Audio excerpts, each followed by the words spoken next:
From a general who knew Germany was heading for destruction and resigned quietly, hoping someone else would stop it, to the commander who promised Hitler that his air force could keep an entire trapped army alive, knowing that it couldn't, to the general who had his own soldiers hanged for cowardice and desertion, then put on civilian clothes and fled when the war was lost. These are the 7 worst generals of Nazi Germany, and the Third Reich produced more of them than any army in modern history. Number 7. Ludwig Beck. Ludwig Beck served as chief of the German General Staff from 1935 to 1938. He was the most senior planning officer in the German military, and he saw everything that was coming. Beck correctly predicted that Hitler's aggressive foreign policy would drag Germany into a war it could not win. He wrote memoranda, warning the High Command. He opposed the planned invasion of Czechoslovakia. He argued that Germany was not ready for a European war and that the regime's ambitions would lead to catastrophe. He was right about all of it, and his response was to resign, quietly. Privately, he asked that his resignation be kept secret. No public statement, no press, no rallying of the other generals who shared his concerns. Beck had tried to organize a collective resignation among senior officers, a unified stand that might have checked Hitler's power before the war even began, but he couldn't convince them. And without Beck publicly leading the way, the conspiracy collapsed. He spent the next 6 years in private life while everything he predicted came true. Millions died in the war he saw coming. Beck finally joined the July 20, 1944 assassination plot against Hitler. It failed. Beck was given a pistol to shoot himself. He tried twice, he couldn't do it. A sergeant had to finish him. Ludwig Beck had the rank, the connections, and the respect of the entire officer corps. What he lacked was the courage to act when acting might have changed everything. Beck's failure was one of inaction. But the next general on this list had all the power to act and collapsed under the weight of it. Number 6. Walther von Brauchitsch. Walther von Brauchitsch was commander-in-chief of the German army from 1938 to 1941. Not a division, not a corps, the entire German army. He held the highest military ground command in the Third Reich. He had the authority to push back against Hitler's most reckless decisions. He had direct access to the Führer. Other generals looked to him to be the voice of professional military judgment against a dictator who had never commanded anything larger than a squad in the First World War. Brauchitsch never pushed back, not once in any way that mattered. When Hitler overrode his general's operational plans, Brauchitsch accepted it when invasions were rushed before the army was ready. Brauchitsch signed off. When orders came down that violated every principle of military strategy, Brauchitsch nodded and passed them along. By December 1941, with the offensive against Moscow collapsing in freezing temperatures and the German army suffering its first major defeats of the war, Brauchitsch fell apart. He suffered a heart attack. Those around him described a man who couldn't make decisions, couldn't face Hitler, could barely function under the pressure of the role he had never stood up in. Hitler relieved him on December 19, 1941, and took personal command of the German army himself. That decision, a dictator, with no strategic training directly commanding millions of soldiers, would have catastrophic consequences for every German operation for the rest of the war. Brauchitsch had 3 years as the supreme military commander of the most powerful army in Europe. He used none of them. Brauchitsch at least understood the battles he was supposed to be fighting. The next general on this list inherited a campaign he couldn't save and surrendered 250,000 men. Number 5. Hans-Jürgen von Arnim. Hans-Jürgen von Arnim took command of Axis forces in Tunisia in March 1943. Replacing the legendary Erwin Rommel, he inherited a deteriorating situation. Allied forces were closing in from both east and west. Supply lines across the Mediterranean were being strangled by Allied air and naval superiority. Fuel, ammunition, and reinforcements could never arrive in sufficient quantity, but the scale of what followed was staggering. Rather than organizing any concentrated effort to evacuate even a portion of his forces, as several subordinate commanders urged, von Arnim continued fighting a defensive campaign with no strategic objective and no realistic path to survival. On May 13, 1943, von Arnim surrendered. Over 250,000 Axis soldiers became prisoners of war. It was the largest Axis surrender of the entire war up to that point. German soldiers gave it their own name: Tunisgrad, a bitter echo of the catastrophe at Stalingrad just 3 months earlier. 250,000 experienced combat soldiers, gone, an entire theater of war lost. Von Arnim spent the rest of the war in Allied captivity. He was never court-martialed. He was never publicly criticized. His disaster was simply absorbed into the growing list of German defeats. Von Arnim lost 250,000 men in North Africa. But the next general on this list lost nearly 300,000 in a single city, because he couldn't bring himself to disobey one order. If you're fascinated by the commanders and decisions that shaped the deadliest conflict in human history, subscribe to this channel. Every week we dig up the stories that history tried to bury. Hit subscribe and let's continue. Number 4. Friedrich Paulus. Friedrich Paulus commanded the German 6th Army at Stalingrad.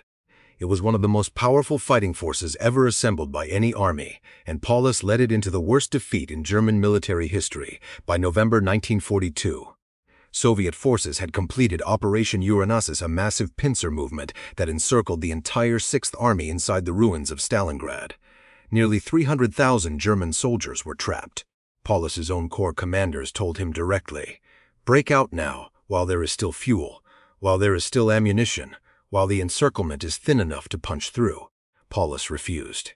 He followed Hitler's direct order to hold Stalingrad at all costs, trusting the promise that the Luftwaffe would supply the army by air, and that a relief force would break through from the outside. The airlift was a catastrophe. The army needed a minimum of 500 tons of supplies per day. The Luftwaffe averaged less than 100, often far less. The relief force never reached them. For 2 months, the 6th Army froze, starved, and died in the rubble, while their commander waited for salvation that would never come. In the final days, Hitler promoted Paulus to field marshal. The message needed no words. No German field marshal had ever surrendered. The implication was clear. Paulus surrendered on January 31, 1943. Roughly 91,000 German soldiers went into Soviet captivity alongside him. Fewer than 6,000 of them would ever see Germany again. Paulus followed orders into destruction, but the next general on this list did something arguably worse. He didn't just follow Hitler's orders, he made sure every single one of them was carried out, no matter how criminal. Number 3. Wilhelm Keitel. Wilhelm Keitel held the title of Chief of the Armed Forces High Command on paper, the most powerful military position in Nazi Germany after Hitler himself. In practice, Keitel was something else entirely. His fellow officers gave him 2 nicknames. Luckytel, a German wordplay combining his name with Lakai, meaning lackey, and the nodding donkey because he agreed to everything Hitler said, every plan, every strategy, every order, without question. Keitel signed the Commissar order directing German troops to execute Soviet political officers on capture. He signed the order authorizing the execution of captured Allied commandos without trial. He signed orders authorizing the shooting of hostages and reprisal killings of civilians across occupied Europe. Not once did he refuse. Not once did he resign. Not once did he delay, modify, or obstruct a single criminal order when other German generals privately expressed horror at what was being demanded of them. Keitel told them it was their duty to obey. When the July 20 plotters tried to assassinate Hitler, Keitel was one of the first to organize the counter-response, personally helping to crush the conspiracy that might have ended the war a year early. At the Nuremberg trials, Keitel's own fellow generals testified against him. Field Marshal von Manstein stated that Keitel had failed his most fundamental duty as a military professional, the duty to tell his commander-in-chief when an order was wrong. Keitel was convicted of war crimes and crimes against humanity. He was hanged on October 16, 1946, his final statement. "I call on God Almighty to have mercy on the German people." No mercy had been shown under orders that bore his signature.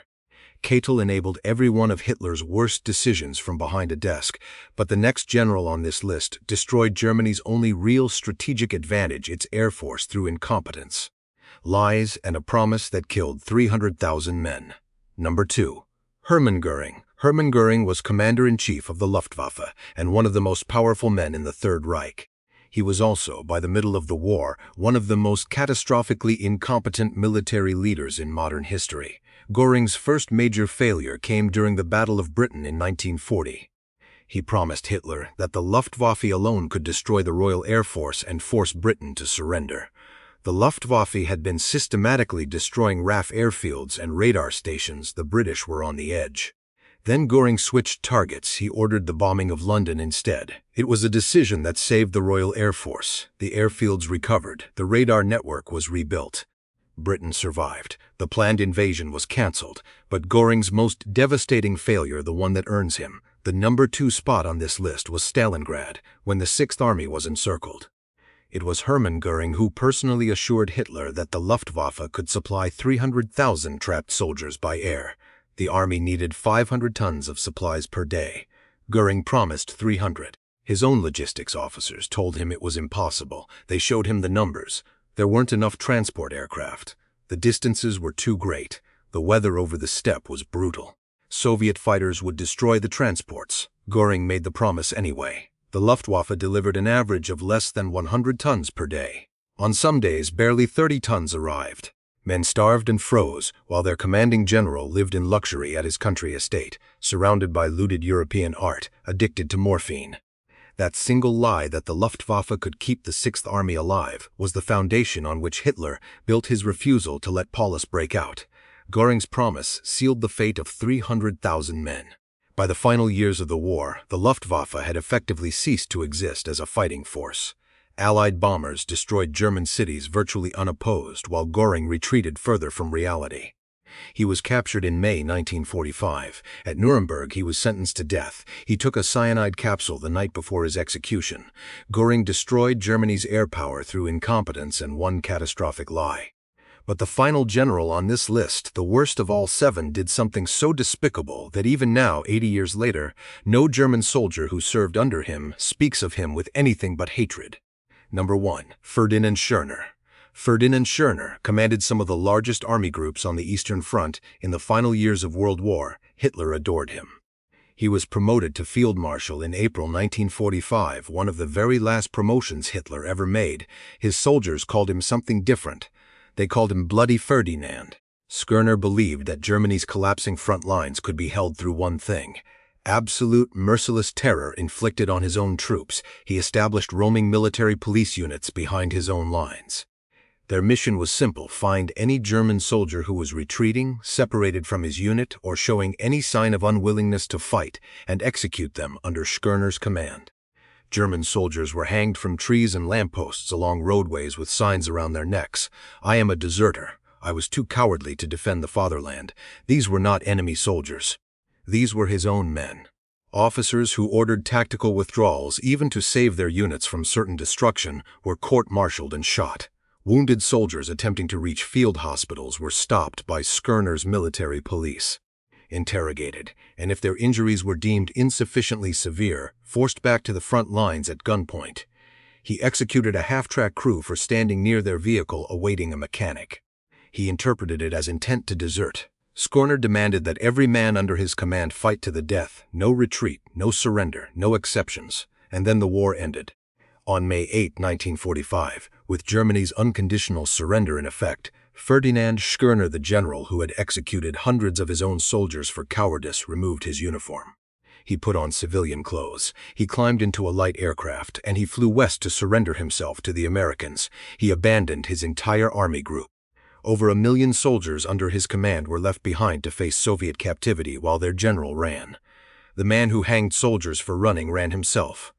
Schörner was eventually handed over to the Soviets. He spent 10 years in Soviet prison camps. When he returned to West Germany in 1955, he was tried by a German court for the unlawful execution of his own soldiers. He was convicted. He was sentenced to 4.5 years in prison. He died in Munich in 1973. No memorial was erected. No honors were given. No former soldier who served under him mourned his passing. 7 generals, 1 regime. Every level of the Nazi military hierarchy represented on this list. Look at what actually connects them. Beck knew the truth and lacked the courage to act on it. Brauchitsch had the authority and collapsed under the weight of it. Von Arnim commanded 250,000 men he couldn't save. Paulus obeyed an order he knew would destroy his army. Keitel signed every criminal order placed in front of him without question. Göring made promises he knew were lies and let 300,000 men die for them, and Schörner demanded from his soldiers what he himself was unwilling to give. Not one of these men lacked rank. Not one of them lacked authority. Not one of them lacked the power to do something different at the moment it mattered most. What every single one of them lacked was the moral courage to match the authority they held. That is what made them the worst generals of Nazi Germany, and the millions who died under their command paid the price for it.